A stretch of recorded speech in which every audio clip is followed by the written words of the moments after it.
are continuing our VE Day celebrations with Katherine Jenkins, who is taking to the stage at the Royal Albert Hall tonight with a whole host of other famous faces to pay her own tribute to our VE Day heroes. She joins us now, and we are very honoured because I know you do this vocal rest before you perform. Oh, I do. You don't speak, and you're breaking that just for us, Katherine. Just for you, and in fact, it's a very special day. Of course it is. Your husband quite struggles with it as well, doesn't he, when you do this vocal rest? It's something that he and the children are now used to, but he did make me for Christmas a necklace that says vocal rest, so I can just point to it. Just point to it. My husband would love it if I did that, but anyway.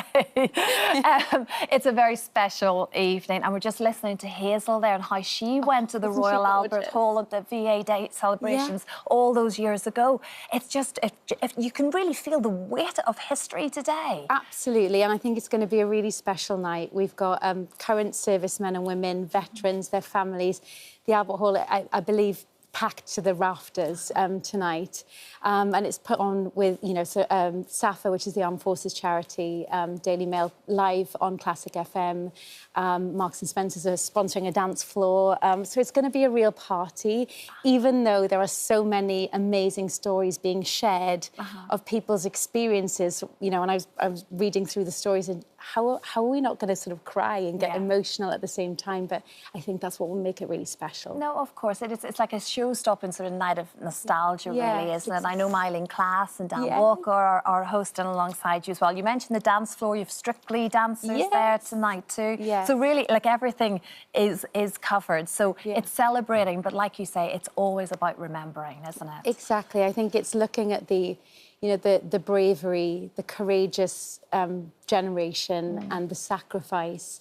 And I think probably, with everything that's going on in the world today, more than ever, it's so important to remember this moment, what happened 80 years ago. And so, we've got the Royal Philharmonic Concert Orchestra, we've got the RAF Squadronaires. So I think all those lovely pieces of music that take us back to that era will be played. And I think it's all about hearing the stories. So many people have so many interesting things that they, like Hazel then, nobody ever asked her, so she's never told her. But I just found that so incredible. It was their norm, that's the thing, isn't it? It became your life, and it's almost like, well, I've moved on now, we have to. But yet, it's so important for all of us to show gratitude for the sacrifices that were made.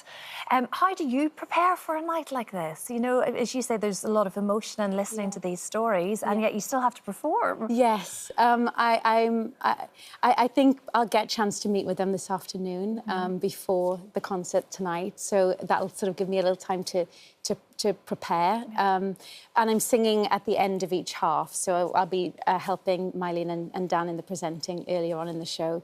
But I think also it's the strength of the music, something like We'll Meet Again, which I'll be singing at the end of the show. It's such an incredible anthem. Dame Vera was a big mentor and inspiration to me, and I think that song stands the test of time. It just really brings people together. And it's just one of those. It sort of just encompasses everything that we feel, isn't it? It's an incredible thing. You're no stranger, of course, to the Royal Albert Hall, Katherine. We know that. But your last VE Day celebration would have been 2020, wasn't it? 2020. And so we had our COVID restrictions then, so a very different evening.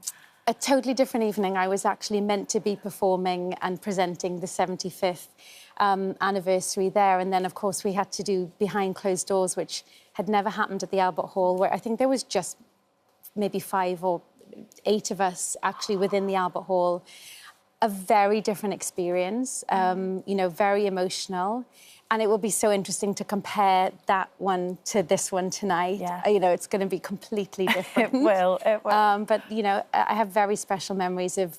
I did the VE Day 60, 70, 75 and now 80, and it's always such an honour to be asked to be involved in some small way. And seeing so many young children get involved in the tea parties and the street parties and the various things at schools all of this week. I know you've got young ones like myself. It's important for them to know these details, isn't it? I'm sure there'll be many there tonight too. Yeah, absolutely. And I think, my kids have been asking, or they've actually been telling me about the war and about evacuees and all of that kind of stuff. And so I think it is really important, and that's we can never forget. So that's why it is important that our children all know these stories and hear them from people like Hazel. Well, Katherine, you sound so beautiful in the Royal Albert Hall. What a backdrop for you. And like we said, you can listen to Katherine on VE Day 80, The Party, on Classic FM from 8 p.m. tonight. Yes. Silence from now until then, Katherine, OK? Thank you. Good to see you. Hi there. Thanks for watching our YouTube channel where we upload new videos every single day. You can click here if you're interested in this video or head to the homepage for some more amazing content.